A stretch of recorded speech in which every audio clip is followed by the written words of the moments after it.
कहाँ? Oh, अच्छा, my audio was mute. Oh, okay. How?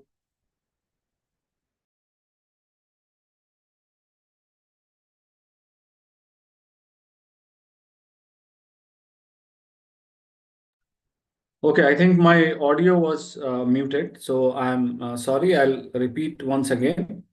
Uh, what I'm trying to tell you is that I have taken up a passage today that is actually a cat passage. It appeared some time back, and it was when it appeared in cat, it was considered to be a tough passage. Everybody was talking about the passage being tough. Okay, so I'm now, as we have been working on reading comprehension development over the days, so now I'm taking you to the next level where I'll be discussing a passage, and it will also have questions and answers, straightforward questions and answers, the CAT questions. But more importantly, we will also, reinforce. We'll apply the techniques that we have discussed so far, and the techniques that I always talk about in improving our comprehension is visualization, context neutralization, pronoun tracking, and overall detective's approach. Okay.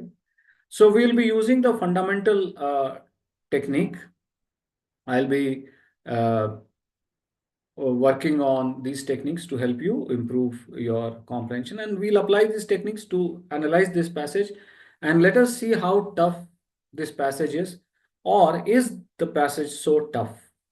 Okay, I have discussed some part of it in our introductory class. So, I mean, when I was giving you examples of context neutralization. So, if you remember, if some of you have attended those initial classes, so I have talked about this, the initial part of this passage. So today I'll be discussing the complete passage. Let us see if we can complete it today. Otherwise, we'll continue.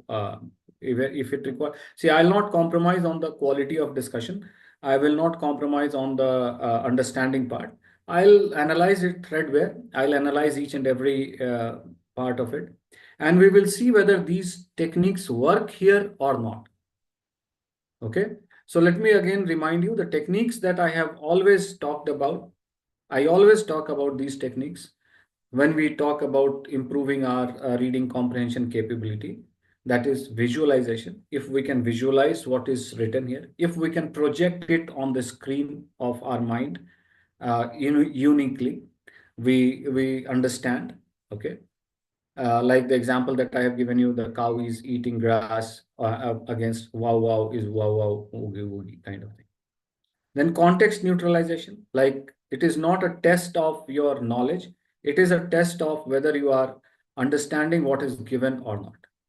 Okay. And then we talk about pronoun tracking. The purpose of pronoun tracking, as I always tell you, is to keep you embedded in the passage, to keep you focused in the passage.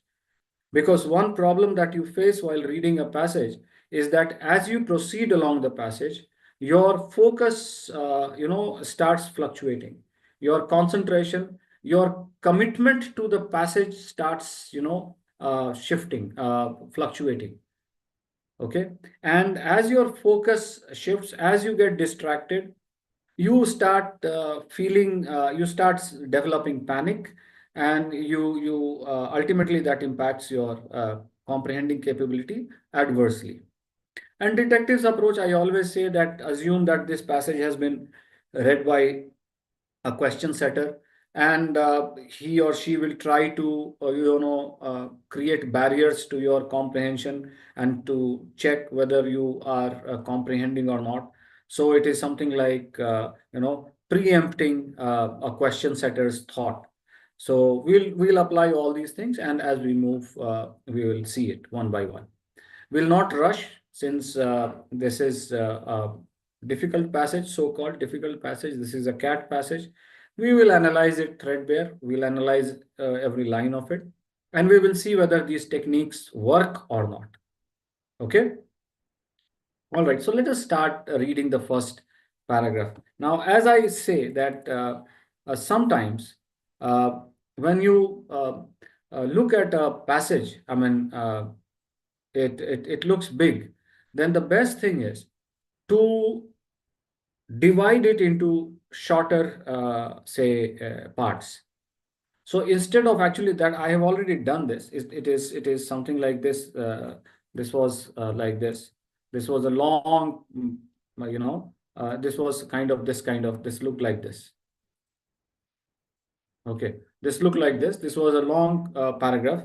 What I have done is, what I'll do is, first I'll break it into shorter part, and then we will read it, assuming that this is one line, say, at a time. Okay.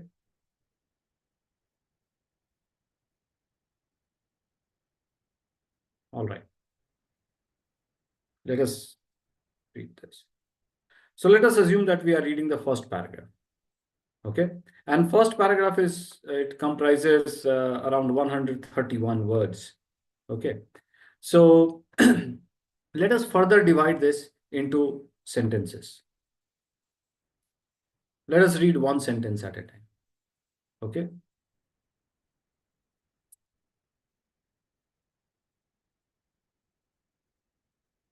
Let us read as if it is one sentence at a time.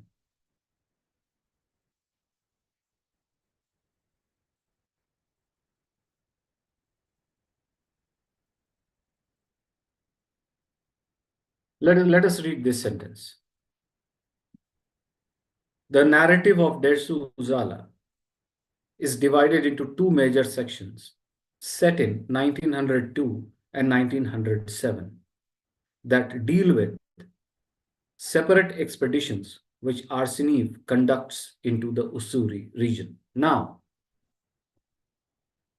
let us figure out which are the components, what components in this line can be a bother point. What should I, at which point my comprehension is, being impacted, or my mind should be like, which are the points where I am like supposed to be very careful. So first of all, the term narrative. Now, this is not a term that you use regularly. Most of the ordinary English speaking people, they use a term story for narrative. They don't, most of us do not have, they do not use the word narrative.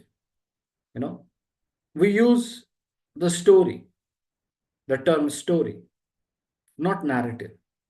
So let us say that I understand this term narrative. So narrative of D'Souza. So the first point, the narrative of D'Souza. So whose narrative? Whose story are we going to talk about? Whose story? Okay. Whose story are we going to talk about? Whose narrative? Whose story? Okay.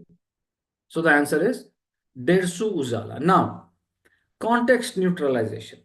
Now, what will happen? An untrained reader or someone who's not trained into handling the context, for him or her, this term, Dersu Uzala, would be a barrier, would create a psychological, barrier. And since we do not come across such a name in our day-to-day reading, we start assuming that there must be something very, very important about this name. This is just a name. We are not, we don't realize that this is just a name. What we do is we project a very powerful, a kind of position to this name just because we find it unusual. Okay. Had it been written like this, if this sentence were written like this, the story of, uh, say, the story of India's independence or India's freedom struggle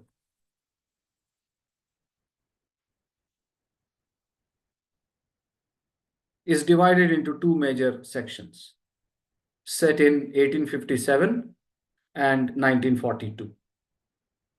Just think about it. Had it been written like this, set in 1857 and 1942. Okay. Then we would not have given so much botheration. We would not have faced so much of, stress while reading this. The story, first of all, a common word, the story. It's same thing. Narrative and story, same thing. The story of India's freedom struggle. So it is a very normal thing. Okay. Instead of India's freedom struggle, it could be something like the story of, say, uh, let us say the story of Rajnikant. Rajnikant, the South superstar. Okay. The story of Rajnikant is divided into two major sections. Set in before 1989 and say 2016, that deal with separate expeditions. Expeditions means, you know the meaning of expeditions, explorations, the journey. Okay. Journey for exploration. So separate expeditions or journey, which Arseniv, again, this you make it look very powerful. Arseniv. It could be anybody. It could be any film fair editor or any say journalist, which the journalist conducts into the say Bollywood or say Tollywood or whatever. Because why I'm talking about this is because many of you, if you are not trained like this, you would unnecessarily stress yourself whenever you will come across these kind of things. Okay. So it is simply the story of Dersu Uzala. It could be anything. DU, Delhi, kuch bhi ho sakta tha. Is divided into two major sections. Now you have to understand this part. The information part is what? What is the information part of this? That we are talking about the story. We are talking about story of Dersu Uzal. Okay. And the information that the writer is telling you is that the story that we are talking about is divided into two major sections. So it is something like if it is written in a book, then it has two sections. If it is spoken as a podcast, it has two sections. Okay. If it is a radio program, it is divided into two sections. If it is a film, it is divided into two sections. Okay. So the story of Dersu Uzala is divided into two major sections. Two major sections. The major sections. There might be a minor section also. Okay, let us see. But two major sections. So one section deals with his exploration that he conducted in 1902. That is his journey of 1902. His expedition, his exploration in 1902. And another section deals with his exploration in 1907. So just visualize now. Now the part of visualization. Abhi context, we talked about context neutralization. Now let us visualize. There is a journalist or there is a, explorer. Okay. Or there is someone who's an adventurer or somebody like, typical Discovery Channel or National Geographic or all those, kind of thing. A typical explorer. So he is visiting a region, some region. Okay. And he is like, uh, he's recording the life of somebody. And here it is Dersu Uzala. So he visits this region, this particular region. Okay, this could be Himalayan. The story of Naga sadhus of India is divided into two major sections set in something and something that deal with separate journey, expeditions or journey, which say the explorer conducts into the Himalayan region. अब ये उसूरू की जगह Himalayan होता, okay, या फिर Nilgiris reason या Deccan reason होता. The story of Shivaji is divided into two major sections set in something and something that deal with separate, say, expeditions or separate studies that, say, Jadunath Sarkar conducts into the history of, say, Marathas. Okay. Is this part clear? I mean, the context neutralization part. And now the visualization part. The visualization part is that an explorer, an adventurer, or a journalist, or a researcher, okay, visits this region, geographical region, and there he meets somebody or he studies somebody called Dersu Uzal. Okay. And he probably, studies him. He studied his lifestyle or whatever. He makes notes. He builds a story, and he goes to that region again in 1907, and again he meets this guy. And when his story is converted into a film, that film uses Arsenev's diary, Arsenev's story. And there are two major sections in that film. One based in 1902's research, one based on what Arsenev studies in 1902, and another section, what major section that he studies and he produces after studying in 1907. Okay, so these are two major sections. In addition to what? In addition to what? In addition to these two major sections dealing with 1902 and 1907 journey of Arsenev into Ussuri region. A third time frame forms a prologue to the film. Prologue is nothing but introduction, introductory section. Prologue is nothing but intro. Okay. So we are not talking about radio program. We are not talking about a book. We are not talking about podcast. We are talking about film. And the film is based on the life of Dersu Uzala. This film is based on what Arsenev studies about Dersu Uzala when he visits Ussuri region, first in 1902 and then in 1907. So his first visit, he observes something, he records something, he writes in his book, he creates a story. And then he also goes in 1907, after 5 years, he again compiles a story on Dersu Uzala. And when this story is made into a film, it is not made by Dersu Uzala. The film is not made by Dersu Uzala. The film is not made by Arsenev. As you get to know later, film has been made by Kurosawa, directed by Kurosawa, a very famous film director. You Google him, and I mean, all of you, I mean, when you will Google Kurosawa or when you will Google all the top Indian directors like, Satyajit Ray, Bimal Roy, Syam Benegal, and all those people, you'll find that they have, they are great fans of Kurosawa.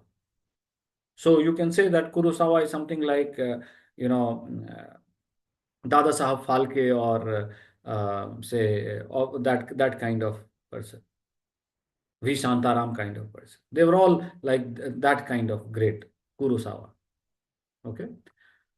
So The narrative of Dersu Uzala is divided into two major sections. So you can visualize this Arseniev going to Suri region, some jungle region, and then he's studying Dersu Uzala in 1902. Then again, he goes back in 1907. And this has been made into a film. Two major sections deal with 1902 expedition and 1907 expedition. In addition, a third time frame forms a prologue to the film. So, okay. So a prologue is also a part of the film. Okay.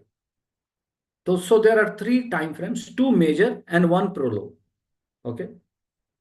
Now, each of the temporal frames. Now, temporal. What is the meaning of temporal? Temporal is adjective of time. Temporal is related to time. Okay. Time frames. Each of the time frames, each of the temporal frames. So one temporal frame is 1902, one temporal frame is 1907. And there is one prologue of the film, introduction of the film. Okay. Each of the temporal frames has a different focus. Okay. So focus, different focus. Focus here means objective. What is your focus? Different focus. Okay, different objective. Trying to convey something different. Each of the time frames has a different focus. So 1902 has one focus, 1907 time frame has another focus. And prologue is also focused at something. And by shifting them, now see, power of pronouns, by shifting them, you have to ask yourself, by shifting them, by shifting what? By shifting whom? Huh? This them, let me tell you, what does this them come for? This them come for temporal frames. Now see, just temporal frames, just temporal frames, just temporal frames, or every idea associated with temporal frames. Which temporal frames are we talking about? 1902 and 1907. Now, what are these 1902 and 1907? So 1902 is expedition by Arseniev's expedition is expedition. मतलब ये पूरा story. If I can treat this them as a kind of replay of the last 2 hours, the entire thing. I mean, see, this is a very important point in the discussion here. I talk about techniques. So I was talking about context neutralization. I'm talking about your visualization. And now I'm talking about the power of pronouns. Now you cannot escape this. Each of the temporal frames has a different focus, and by shifting them, by shifting whom, by shifting what? By shifting temporal frames. Okay, which have different focus. These temporal frames of 1902 and 1907, they have different focus. And in which respect are we talking about 1902 and 19? What else do we know about 1902? What else do we know about these temporal frames? What else do we know about these temporal frames? These temporal frames, are we talking about India's freedom struggle? Are we talking about how Amitabh Bachchan evolved as an actor? Or are we talking about Dersu Uzala's narrative, which has been divided into two major sections based on Arseniev's expedition into Suri region, first in 1902 and then in 1907? And then a third time frame has been added, and that is the prologue of the film. Shifting those temporal frames, if you take that time period as frames, So shifting those frames, like take it as frames, 1 frame, 2 frame, and 3 frames. So if 1 frame, 2 frame, and there is a third frame, let us say. So by shifting them from now, I'm showing you 1902 section. I'm showing you 1907. Now at this point, I'm at the prologue. Okay. And this might be some time frame. Okay. So each of the temporal frames has a different focus, and by shifting these temporal frames and everything about temporal frames, it should revise it should uh, get you back to the passage, and it also helps you get back to the passage. Suppose you somehow missed this, and suddenly you realize by shifting them, and you are not focused, so let us say, while reading, when you started reading, then suddenly your mind will ask you, by shifting them, by shifting what? Have I lost something? Have I missed something? And then you'll say, okay, the narrative of Desu Ujala is divided into two major sections set in 1902, 1907 that deal with separate expeditions which Arseniv conducts into Usuri region. In addition, a third frame. Each of the temporal frames has a different focus, and by shifting them, Kurosawa is able to describe the encroachment of settlements upon the wilderness and the consequent erosion of Dersu's way of life. Now, this is where you will find things difficult. This is a difficult part.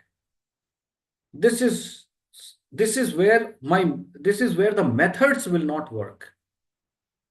This is where the core strength of reading will help.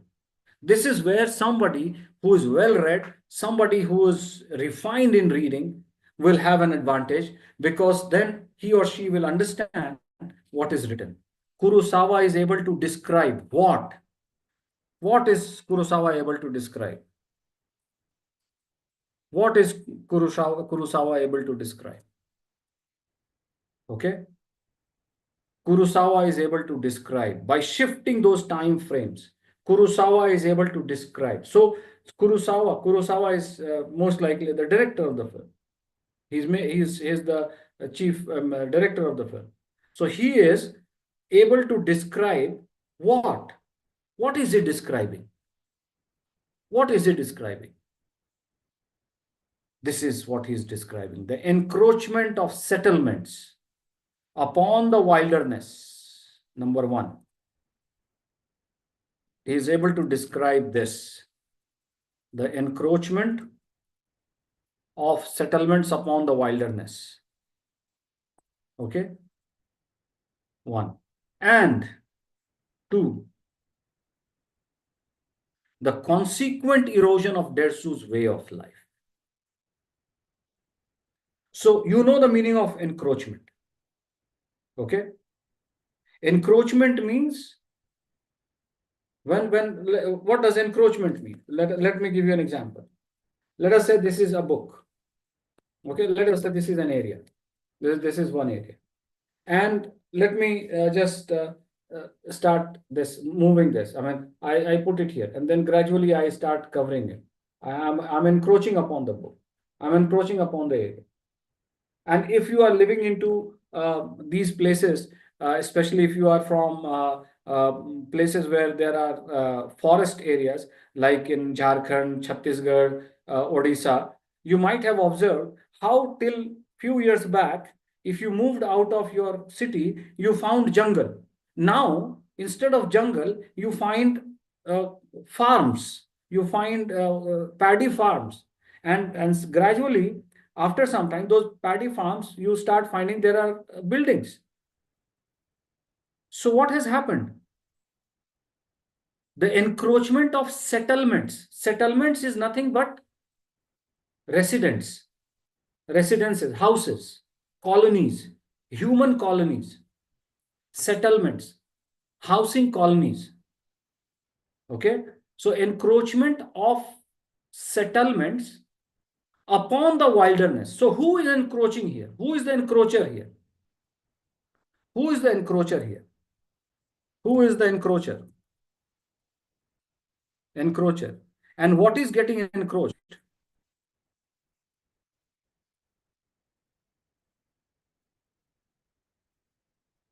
And what is getting encroached? So encroacher is the settlements. Settlements means housing complexes, houses, human populations, human colonies. Okay. And what is getting encroached? Wilderness. Wilderness. What is the meaning of wilderness? Wild, forests. Okay. Jungles.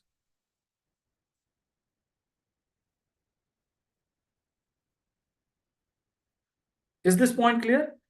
So now read this. Each of the temporal frames has a different focus. And by shifting these temporal frames, Kurosawa is able to describe the encroachment of settlements upon the wilderness. Okay, this is the jungle area. Now it is encroached upon by housing colonies of humans. And what has happened because of this?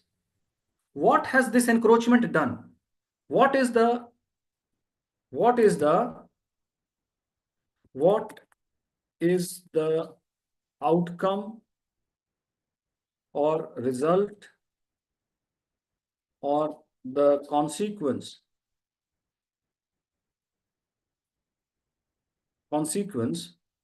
of this encroachment? What has been the outcome or result or the consequence of this encroachment? The consequent erosion of Dersu's way of life. So this particular phenomenon where urbanization of jungles or the human population taking over the jungle area, it has not only eroded the jungle, it has not only eroded the forest, it has not only eroded the wild, it has also eroded ways of life. Whose ways of life? Dersu's ways of life. Dersu's ways of life. So, what is the outcome or result of this encroachment? First of all, what is being encroached? So the jungle is being encroached. It is being encroached by what? Human settlements. So human settlements encroaching the jungles. And because of this, what else is getting eroded? Dersu's way of life is getting eroded. Dersu's culture is getting eroded. Dersu is no longer living his life the way he used to live when the jungle was jungle. Okay. Is this, I mean, are you, so what have I used? The techniques that I have used is visualization, pronoun tracking, and context neutralization. Okay. So till this point of time, if you have read carefully, if you have visualized properly, then we are talking about the story of Dersu Uzala, which is divided into two major sections. We are talking about a film based on life of Dersu Uzala. And the script of this film is based on what Arseniev has prepared, or what Arseniev has studied about his expedition in this Ussuri region. Probably that would have been a jungle area, and there he went as an explorer in 1902, and he studied, and then he again went back there in 1907 and studied, and he that study of his is used as the script or the story by Kurosawa to demonstrate how Dersu's way of life got eroded when human settlement, human population started encroaching upon the jungles. So the erosion, the encroachment of settlements upon wilderness, and the consequent erosion. This erosion because of this encroachment, consequent erosion, as a result of this, as a result of this encroachment. What led to the erosion of Dersu's way of life? This encroachment of settlements upon the wilderness. The consequence of this erosion, encroachment, the outcome of this encroachment is erosion of Dersu's way of life. So as the forest gets encroached upon by human settlements, Dersu's ways of life is also getting, eroded. So it is not just a forest getting eroded, it is somebody's way of life getting eroded. Okay. As the film opens, that erosion has already begun. That erosion. Which erosion? Keep track of pronouns. That erosion. Which erosion? Which erosion? Huh? Which erosion? Erosion of Dersu's way of life. And what has led to the erosion of Dersu's ways of life? The encroachment of forest cover area by the human settlements. So as the film opens, the erosion has already begun. Okay. So let us see how the film is opening. The opening scene. Now we are coming to the opening scene of the film, the first image. So you imagine yourself into a good multiplex. Okay. Gold and platinum seat liya hua hai aapne. Ek achhe, you are into a multiplex and the film is about to begin. And the film is on Dersu Uzala. Okay. Directed by Kurosawa. So the film is starting now. All those advertisements and those things have gone, and the film is starting. That sensor board and all reel and all those things, and zoom. So film is starting. Okay. Now the first shot on the screen. Now you see. Visualize the first shot. Visualize. You see the screen, and what is seen on the screen? It is a long shot of huge forest. So a huge forest shot from very far. So what happens when you see a forest from very far? Are you able to see the tree, or the forest looks like a green curtain? What does it look like? A long shot of a huge forest. The trees piled upon one another, piled upon one another by the effects of telephoto lenses. So that the landscape becomes an abstraction. The land, you are not able to see the brown land, and appears like a huge curtain of green.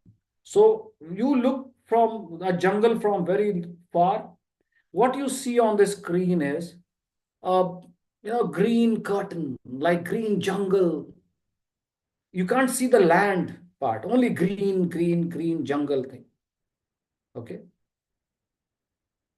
And the title informs us the year is 1910. And you can actually visualize 1910.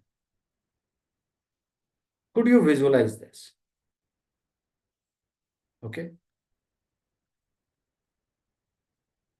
Just like film on MS Dhoni. What is the opening scene? If I remember correctly, the what opening scene is? The six that he hits to win the World Cup. Dhoni finishes it in style. Ravi Shastri's epic lines. And then the celebration starts and all those things. And then the film goes back.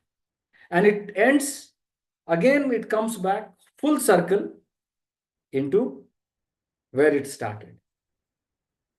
Similarly, something similar. 1910. The scene starts at 1910. And from here, the film will go in flashback. Sometimes it will show you 1902. Sometimes it will come to 1907. Again, it will go to 1902, 1907. Sometimes it will come to again 1910, as late as this. It will not go beyond this. So this is as late in the century as he will go. So the story will not have anything after 1910. It will have everything before 1910 and till 1910. Okay. Can you see the screen now? Can you see those letters? 1910, 1910 on a green.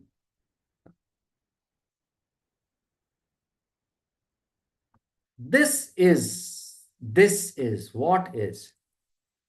This is as late into the century as Kurosawa will go. What is? This is track pronouns. Track pronouns. Okay. Here also, as the film opens, that erosion has already begun. Track pronouns. Which erosion? This is as late into the century. This prologue, 1910. Prologue of which film? Film on Dersu Uzala. And that narrative of Dersu Uzala is based on what? Two time frames. It is based in, the story of narrative of Dersu Uzala.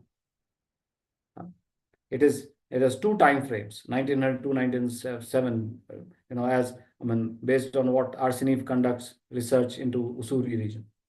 So this is as late into the century as Kurosawa will go. After this prologue, the events of the film will transpire even farther back in time and will be presented as Arsenev's recollections. Okay. Okay. So the film, what will be the structure of the film? What will the director show? Recollections, Arsenev's recollections. What is recollections? What is the meaning of recollections? Huh? What is the meaning of recollections? Memories. Okay, memoirs, memories, recollections. Okay, so it will be presented as Arsenev's recollection. So Arsenev will keep coming back into the film and he will start thinking and then the film will move. Okay. Arsenev's recollection. So Arsenev will come into the frame, he'll start thinking and then the film will go back to talk about Dersu Uzala. So how is the story of Dersu Uzala how the story is being conveyed to us? By direct action of Dersu Uzala or through the recollections of Arsenev, through the memories of Arsenev. Okay. So Arsenev is remembering, he is recollecting, and the film, they are showing it in the film. So this is as late into the century as Kurosawa will go. After this prologue, the events of the film will transpire even farther back in time and will be presented as Arsenev's recollections. The character of Dersu Uzala is the heart of the film. So who is the main character of the film? Who is the main character of the film? The character of Dersu Uzala is the heart of the film. His life, whose life? Dersu Uzala. Now you connect everything. The narrative of Dersu Uzala is divided into two major sections based in 1902 and 1907. Okay. The entire thing. Recollect? The narrative of Dersu Uzala is divided in two major sections set in 1902-97 that deal with separate expeditions that Arsenev conducts into the Usuri region. And then also, very important point. What is the story about? It is about how the human settlements is encroaching upon the forests and because of which how our way of life is getting eroded. Whose ways of life is getting eroded? Dersu's way of life is getting eroded because of this encroachment. Okay. And the first image is a long shot of huge forest, the trees piled upon one another, and it's like green. A title informs us that the year is 1910. This is as late into the century as Kurosawa will go. After this prologue, the events of the film will transpire even further back in time and will be presented as Arsenev's recollection. Now, this film will, it is not directly Dersu Uzala is not telling his own story. It will be presented as Arseni's memory. Oh, cha, when I went there and then this happened. Like you might have seen in documentaries. Okay. The character of Der Suzala is the heart of the film. So who is the main character of the film? Der Suzala is the main character of the film, the central character. Okay. The character of Der Suzala is the heart of the film. His life, the example that Kurosawa wishes to affirm. Yet, the formal organization of the film. Well, let me break this. Yet, the formal organization of the film works to contain, to close, to circumscribe that life. Kurosawa wants to affirm Dersu's way of life. Okay? But in the film, what is happening? The formal organization of the film is organized in such a manner that the film works to contain, okay, to close, to circumscribe that life by erecting a series of obstacles around it. Okay. The film itself is circular, opening and closing by Dersu's grave, the sealing of the character from the modern world to which Kurosawa once so desperately wanted to speak. So, the film itself is circular, opening and closing by Dersu's grave, just like the film on MS Dhoni starts with a 6 and ends there. Similarly, this film starts with the grave of the central character, moves back in flashback, keeps coming back 1902, 1907, present, and then in the end, it comes to the grave back. Okay? So the film is moving from the grave back and coming back there. So the film itself is circular. Circular means it starts from one point, moves around and then comes back to the same point and ends. This is what is meaning of circular. Okay.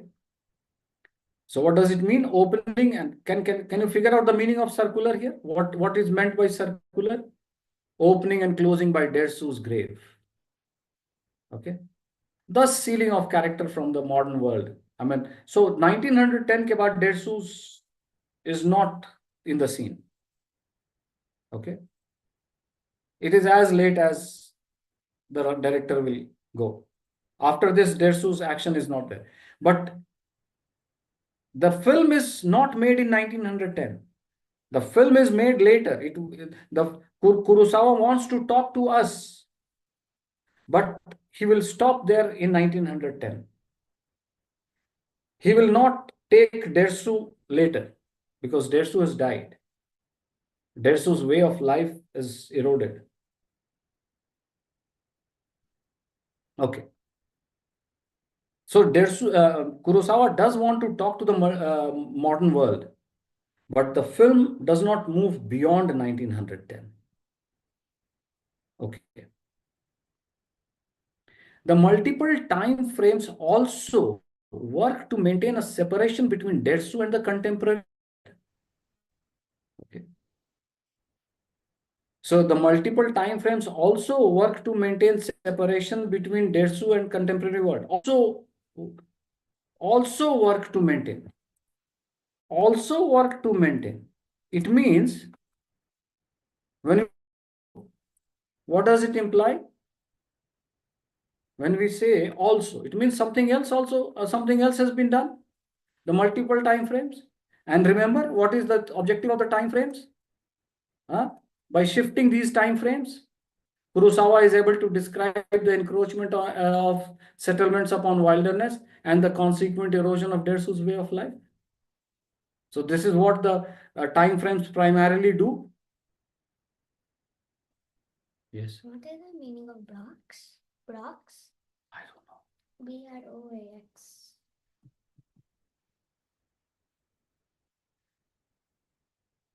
Okay. So the multiple time frames also be a detective, also work to maintain a separation between Dersu and the contemporary world. We must go back farther,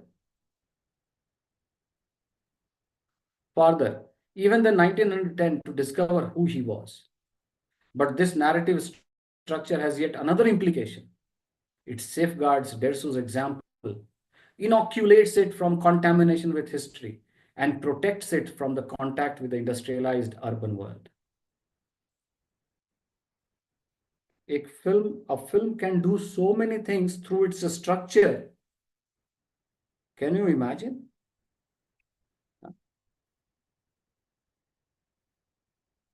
अब देखिए, time is organized by the narrative. Time is organized by the narrative into a series of barriers. Time is organized by narrative, the story, into a series of barriers. So time itself is a barrier, which enclosed Dersu in a kind of vacuum chamber, protecting him from the social and historical dialectics that destroyed the other Kurosawa heroes. अब ये सब, I mean, we'll have to see whether how relevant these are. But you need to read this. Within the film, Dersu does die. So what happens to the main character? Dersu dies in the film. Dersu dies in the film. But the narrative structure attempts to immortalize him. So Dersu dies, but the narrative structure attempts to immortalize him and his example as Dersu passes from history into myth. As Dersu passes from history into myth. Dersu, try to understand this line. In the film, Dersu does die, but the narrative structure attempts to immortalize him and his example. Okay? As he passes from history into myth. He becomes a myth. The film does not make him a myth. It is incidental that he becomes a myth, a mythological character. Once upon a time, there's. We see all this at work in the enormously evocative prologue. Now, all this is being shown in prologue. Now, see again, get back to the film, get back to the film, get back to the screen, get back to the screen, get back to the screen.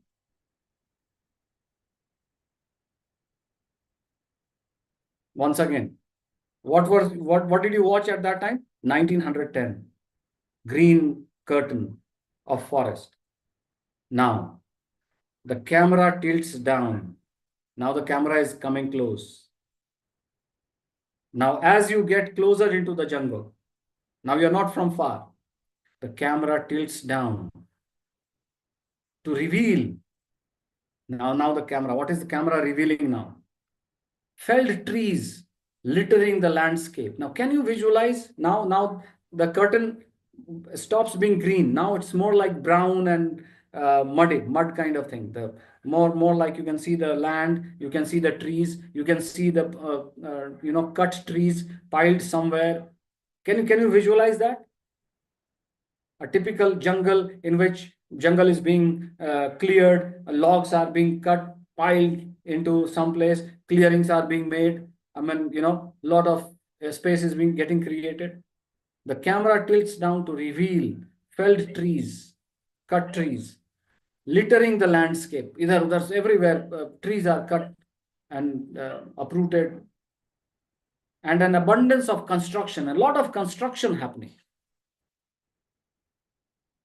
Roads and houses outline the settlement that is being built. Roads, you can see now, roads are getting built. Houses you can see.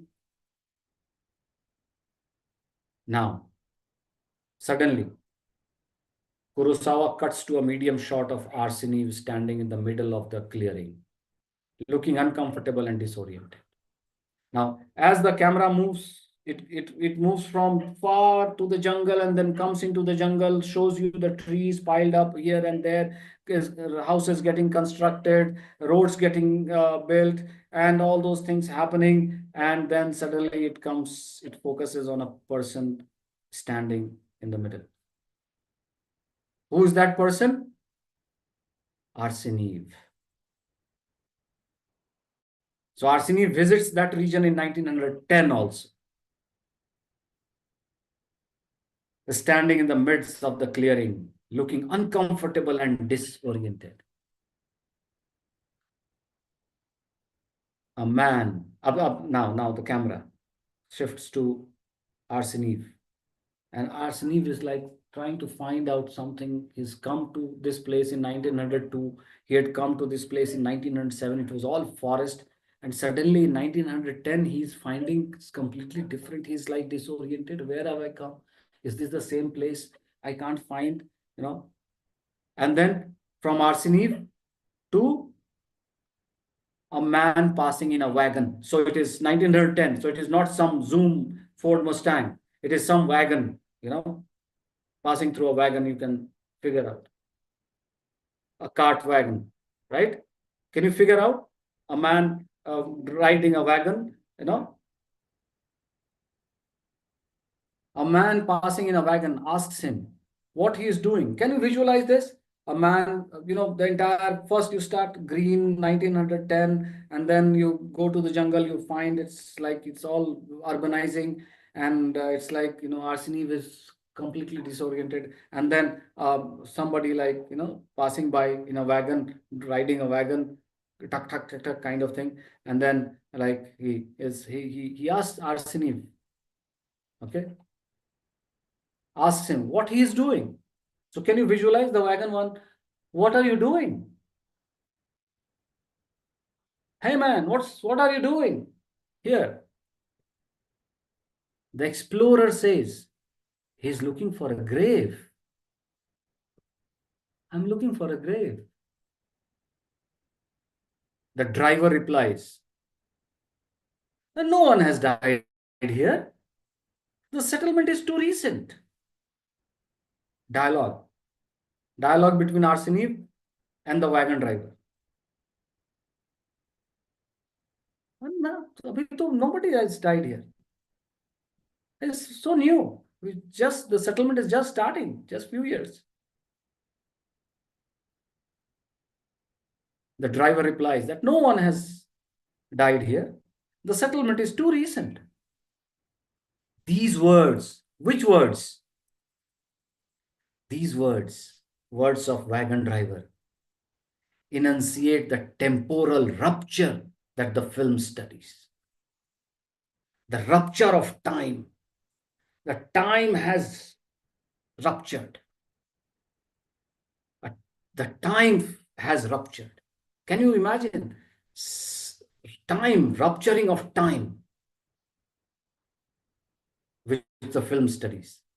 And what is that rupturing of time? See, it is the beginning of things. Okay, ekdam wo bijli, it's like electrifying, that thunder and electricity. times. No, on one side of the time is settlements so new that nobody has died yet. And on the other side of that time, there is one complete civilization that has completely vanished. Even the grave has disappeared, gone with the wind. The grave of that time has also disappeared. No trace of that time, no trace of that way of life. The disappearing of Dersu's grave symbolizes total erosion of Dersu's culture and way of life. So this is where the time ruptures, two parts of the time. There is a time where nobody has died yet. It is just starting industrialization. And there is a time frame in which everything is finished. Even the grave has finished. Even the graveyard of that time, that way of life is not present. So a man passing in a wagon asks him what he is doing, and the explorer says he is looking for a grave. The driver replies that no one has died here. The settlement is too recent. These words enunciate the temporal rupture that the film studies. It is the beginning of things on one side of the threshold, the beginning of things, on other side, the end of things, the forests.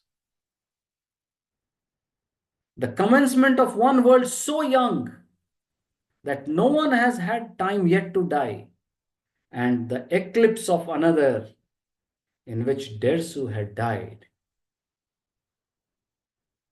Complete, finished. It is his grave for which the explorer searches. His passing, whose passing? Dersu's passing. Who is Dersu? The central character of this film. What happens to central character of the film? He has died. He has died. No, he's no longer alive in 1910. Even his grave has disappeared. His time has disappeared. His way of life has disappeared. A new way of life has encroached upon his old way of life. All this being shown in a film based on the life of Dersu Uzala, set in 1902 and 1907, based on the expeditions that Arsenieff conducts into the Suri region in 1902 and 1907. A third time frame has been added, and that's prologue. And in that evocative prologue, this erosion has already been shown. How the settlement has eroded the forest, and due to which Dersu's way of life has got completely eroded. It starts from Dersu's grave and ends at Dersu's grave.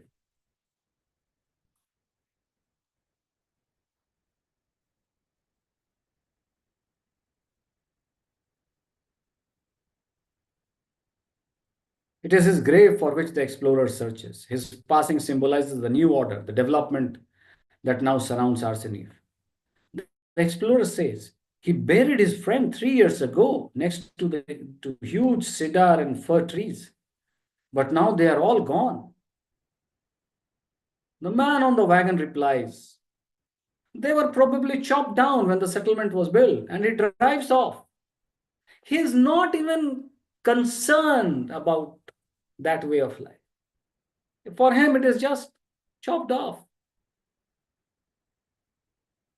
Can you visualize that? Is the visual clear?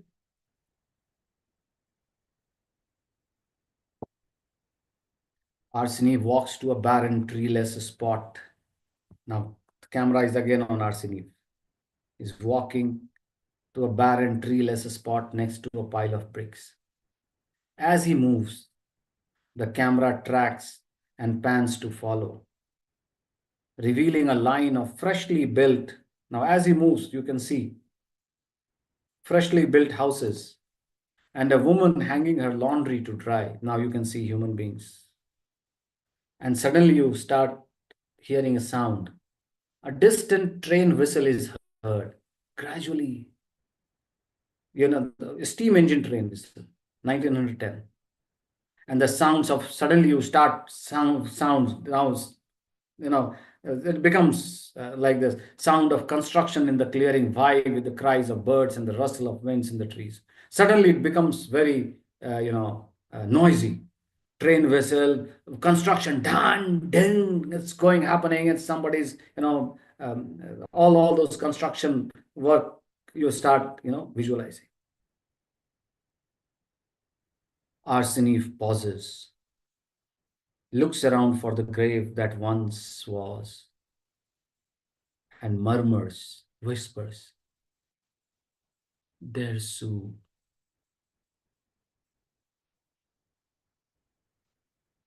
The image now cuts farther into the past to 1902. Now the film is taking you into flashback in 1902. And the first section of the film commences, which describes Arseniev's meeting with Dersu and their friendship.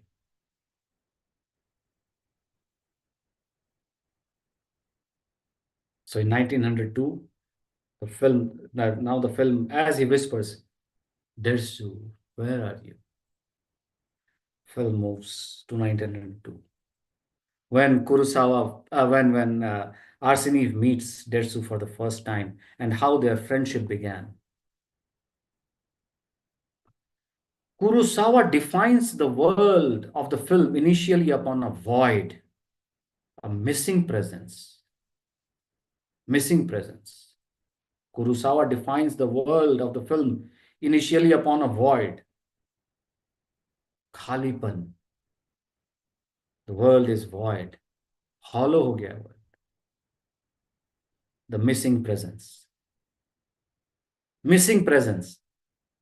The grave is gone, brushed aside by a world rushing into modernism. And now the hunter exists only in Arsenev's memories. The hallucinatory dreams and visions of Doddes Garden are succeeded by nostalgic, melancholy ruminations. Yet, by exploring these ruminations, the thoughts, the, the timelessness of Dersu's wisdom. How does the film celebrate the immortality of Dersu?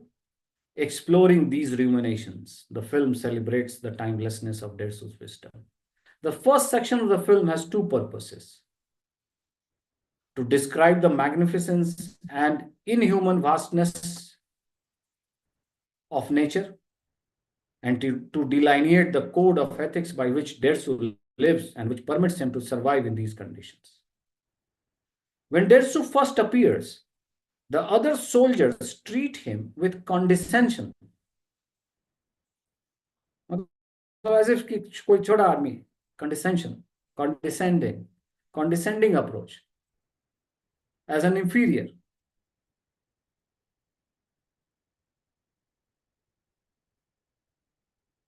And laughter. But Arseniv watches him closely and does not share their derisive response. Their, whose? His fellow soldiers. Unlike them, unlike whom? Unlike his fellow soldiers, he is capable of immediately grasping Dersu's extraordinary qualities. In camp, now see the camp, visualize the camp. Kurosawa frames Arseniv by himself, alone, sitting on the other side of the fire. Now imagine night in a forest, camp of soldiers at separate, camps, tents, fire burning, soldiers having fun around fire. Arseniv not part of that group. I mean, he is a part of the group, but he's not like them. So how will the director show that Arseniv is not like them? So director is showing that Arseniv is not among those other soldiers. He is sitting alone, reflecting, thinking. While they sleep or joke among themselves, he writes in his diary. He's writing his diary in the night. And Kurosawa cuts in several point of view shots from his perspective of trees that appear animated and sinister as the firelight dances across their gnarled, leafless outlines. Now, as fire is dancing, so what is happening to the shadows of those trees? They are also dancing. And what does it reflect? It reflects the reflective dimension, the sensitivity of Arseniv. How will the director show that Arseniv is sensitive? Arseniv is reflective. Wait. Let me. I'm working. Just don't disturb me now.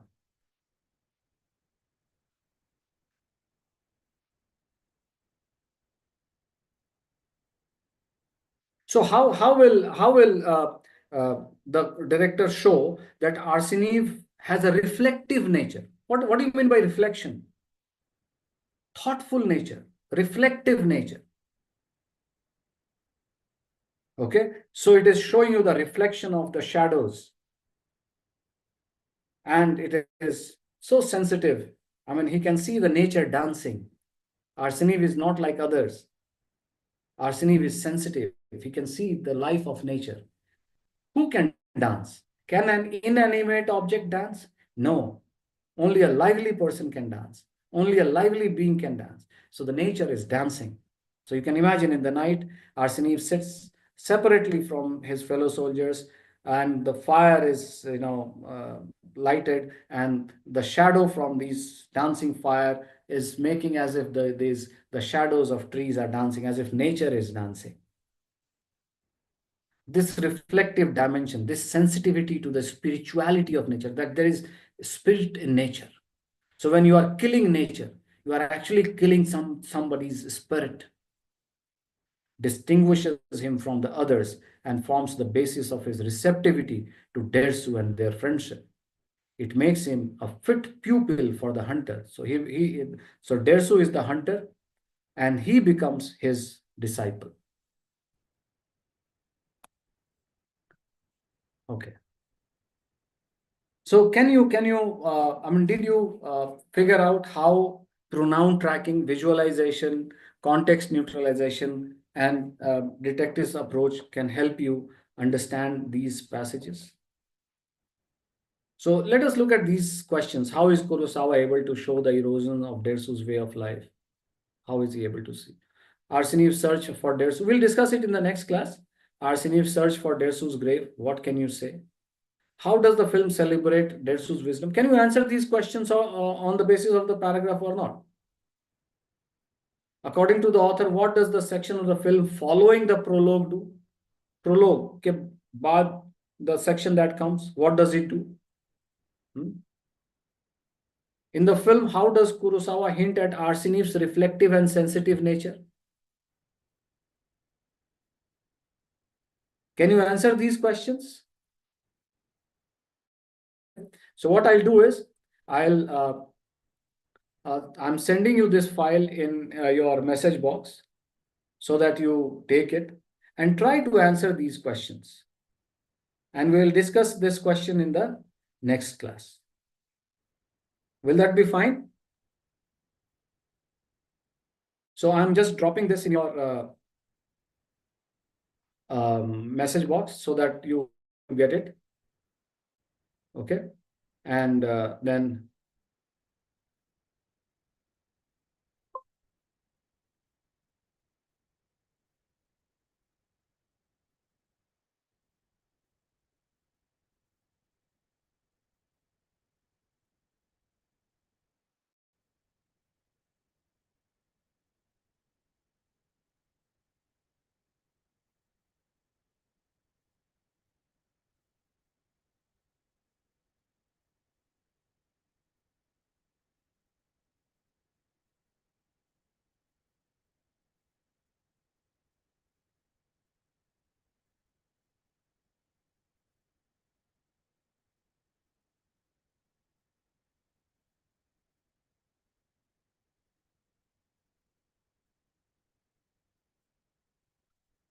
I've sent you this passage. I'll also ask Sanjita ma'am to send you on your, say, individual mail ID or whatever the thing is.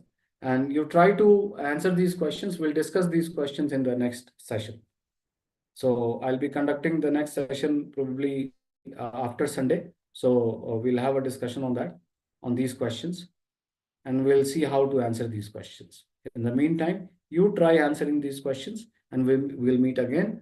And I hope I was able to show you the power of pronoun tracking, visualization, as well as the power of context neutralization, and how to, analyze a passage like a detective. We'll see more of it when we will discuss the questions and answers. So I hope you had, I don't know, somehow I feel that I don't know whether you enjoyed it or not, but I at least enjoy the movie and the passage as well. So let us meet again. Let us meet sometime next week, and we will discuss the questions and answers in the next session. Okay, so most likely I'll try to conduct a session on Monday so that we can discuss this. On Sunday, I'll be conducting a Power of Knowledge class in which I'll be discussing law of demand and supply and equilibrium. Um, it is a very important session for understanding the economic environment of our world. Don't miss it. Don't wait for the recording. Just attend the session. It will be interesting because interaction brings out the best from everyone. And I'll also conduct a book reading session on Sunday. So most likely I'll have two sessions with you on Sunday, one in the afternoon and one, I mean, we'll have sufficient gap so that you don't get tired, you don't get exhausted. We'll have two sessions, attend them. Till then, bye-bye, take care, have a nice evening and enjoy. And since India has already beaten Bangladesh, so you can sleep peacefully, enjoy the highlights. I'll go and watch the highlights again, full highlights, and I'll see how India beats Bangladesh. So bye bye. Take